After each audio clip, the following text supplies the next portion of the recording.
Hello and welcome back to Code Bliss. So it's been a really long while since I last uploaded, and especially on this color switch series. Right, last time when we were working on this, we were at Godot 3.2, and now Godot 3.5 is about to come out. Also, the Godot 4 alpha has begun. So definitely a big delay. Had some personal stuff going on, so apologize for that. But this time I have pre-prepared all the episodes in advance, so there shouldn't be a big gap in between. Be uploading them every 3 days or every week as soon as I get them edited enough. Right. So in today's video, we'll be doing some background work since in the last episode we set up our project, we imported our art assets and did some project configuration. Today we'll be creating some base that will help us build upon. So we'll have a parallax background setup, camera configuration done, and talk about how we'll be handling colors in our game. So we'll start with the parallax background. Now the background isn't necessary as it doesn't add any functionality to the game. And if you see the original color switch, even that doesn't have any like background image. It's just a solid color. And you can very well go with that, but a background just look better in my case as it gives you a more sense of movement happening. Right. So as part of my assets, you'll find a background SVG. We'll be configuring it in such a way that we have an infinite vertical parallax. So to start, we'll create a 2D scene and we'll add the parallax background as a node. And we can make this the root node and delete this node 2D. And to the parallax background, we need to add the parallax layer whose child would be a sprite.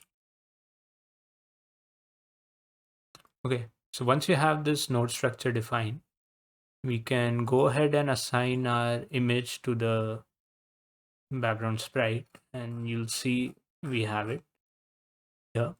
So the way this image was designed, it was configured to be seamless in vertical direction. So we'll just rotate it by 90 degrees.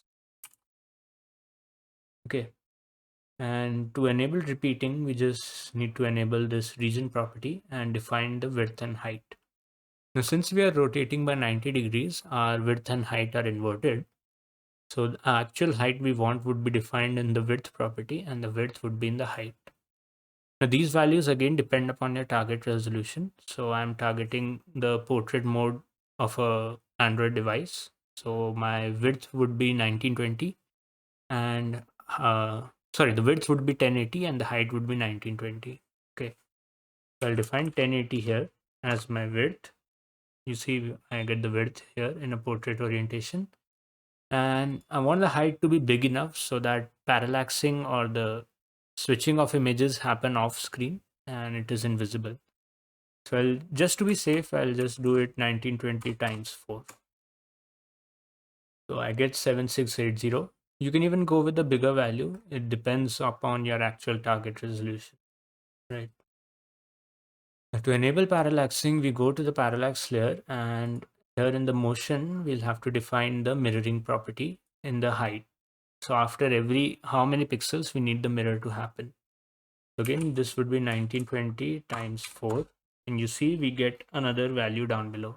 If you select your sprite is just this much. And the image that's repeating below is a parallax. So with this, we have a background configured. And let's just create our main scene. We'll save this background scene as part of our scenes folder. Go here and we'll create a new scene.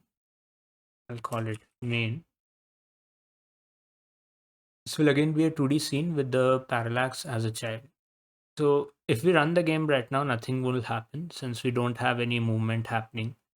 So we won't be able to see the parallax effect. So the first basis of the movement is to configure a camera, and that is what we'll be doing next. So for our player, we'll be creating a separate scene, and as part of our player scene, we'll have our camera also.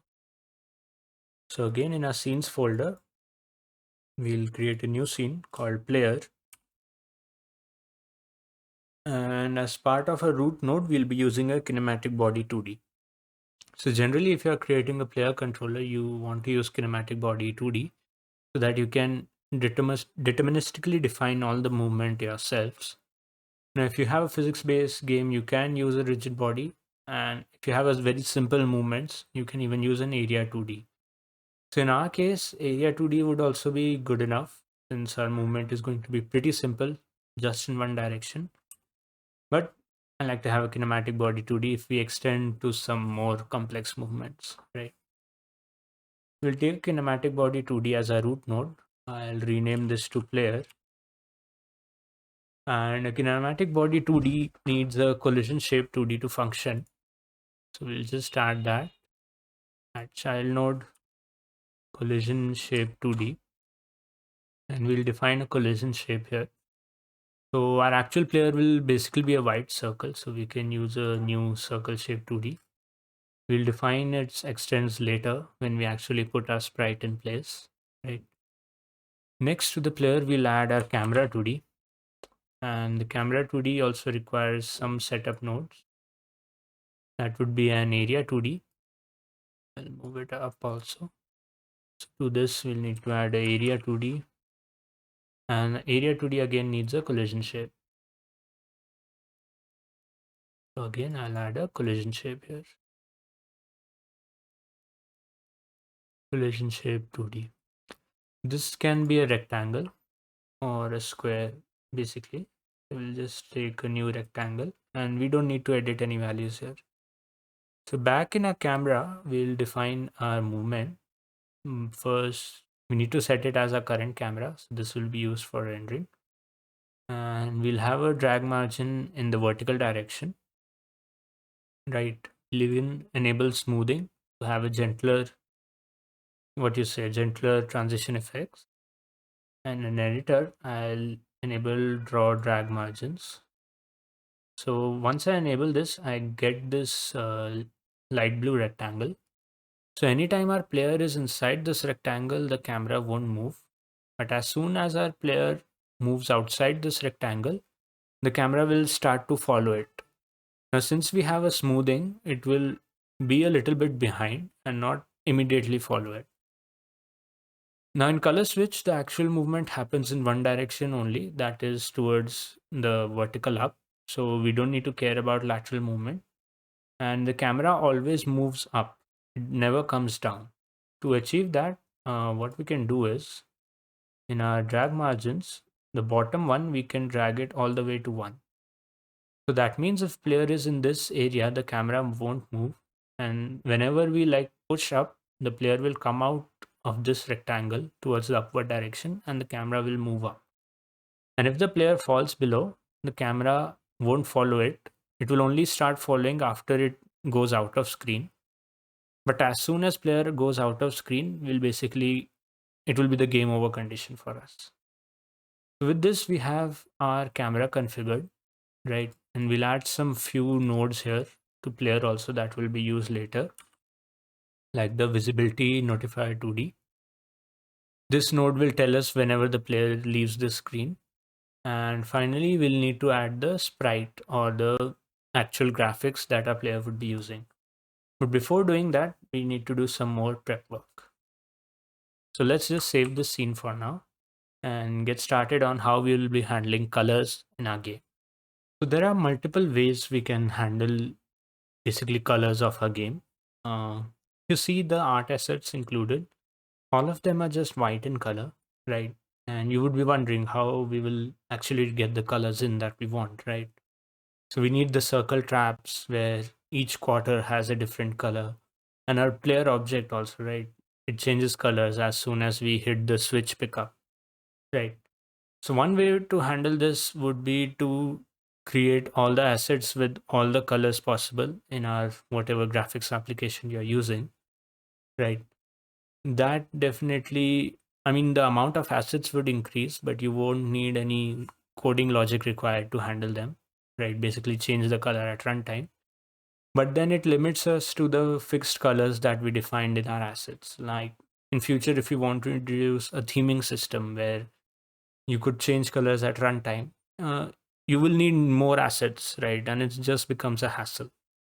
Another way is to define the source assets in white color, and we can use modulation or basically tint our images to the color that we want. And we can handle this via code. So we'll define all the possible color values in one place. And in future, if we want to ever change them, that is the only place that we'll need to modify. And we'll see the changes propagate across our whole project.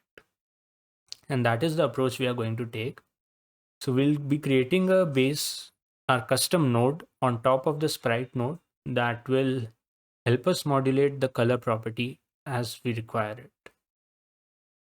So back in our folder structure, I'll create a new folder called src, which represents the source. And I'll create a new script here. So new script, it will inherit from sprite, right? And I'll call it the color node.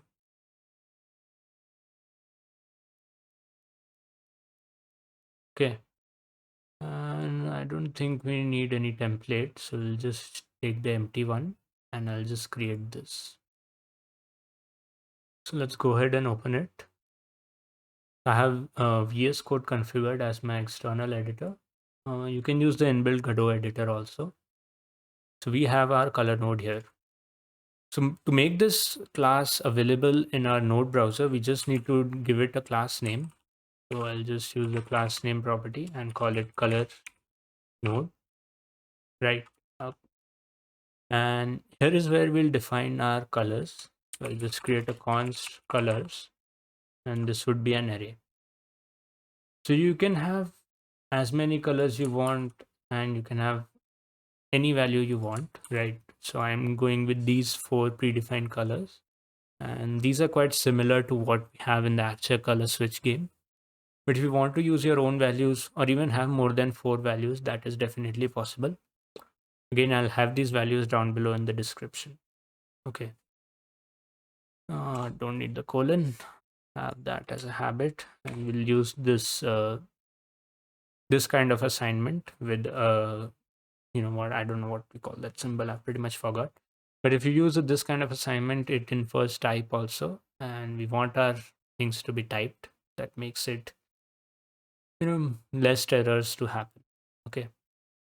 So now that we have defined our colors, we'll export an integer variable that will control which one of these colors would be the active color of the given object. So I'll export the var current color, and I'll again assign it to 0, right? So to make it easier to use in the editor, I'll just give it some metadata here. This will be an integer, and it can have at max a value of 3, since our arrays would be 0 based. So we have 0, 1, 2, 3. Anything more than 3 is not a valid color value. Now, if you have more than that colors, you can change this number here. Now, as part of a ready function, so func ready, we will set the current color. And I like adding types also. Single arrow. And the ready function basically gets whenever your scene is initialized, or whenever this basically this node will be initialized. And to change the color of the current object, we just need to set the self modulate property to a different color. This would be colors dot, and then from the array we'll take the current color, right? So this self modulate property exists as part of the sprite class, and since we are extending it, we also have the access to it. Now another linking we need is whenever this current color is changed, like whether it be from the code or in editor, we need to update the self modulate property. So to do that, we can define a setter and a getter. So set get is the keyword, and I'll give it the function name which to call. So set current color. Okay, now we need to define this function, so that's why we are getting an error. So I'll do a func set current color, And the input to this will always be 1. That would be the new value. The new value, this would be an int. And again, this function is not going to return anything. So let's give it the type void. Okay. So two things we need to update: the current color, which will be equal to the new value, and the self modulate. So self modulate would be equal to again this line only. Right.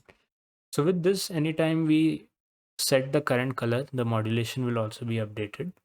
And to see the changes reflect in the editor also, all we need to do is mark the script as a tool.